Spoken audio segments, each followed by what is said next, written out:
Praise the lord. సైన్యములకు అధిపతి యొక్క యెహోవా నేడు మనతో మాట్లాడుతున్నారు. ఆయన నోట నుండి రెండంచుల వాడగల ఖడ్గమై ఆయన వాక్కు బయలుదేరుచున్నది. అది నరుని హృదయాన్ని శుద్ధీకరించడానికి బయలుదేరుచున్నది. ఎన్నో ఆపదల నుండి, శోధనల నుండి మనల్ని తప్పించుటకు అది బయలుదేరుచున్నది.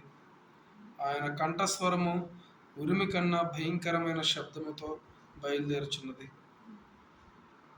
దేవా, ఈ అల్పుడైన ఈ నరులను దుష్టుల చేతిలో నుండి మమ్మల్ని విడిపించుటకు నీ వాక్యము రెండంచుల వాడిగల ఖడ్గము వలె బయలుదేరుచున్నది.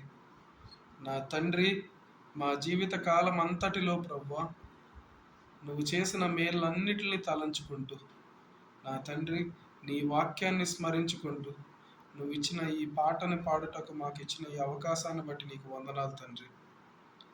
యెహోవా ఉత్తముడని రుచి చూచి తెలుసుకొనుడి, ఆయనను ఆశ్రయించు నరుడు ధన్యుడు.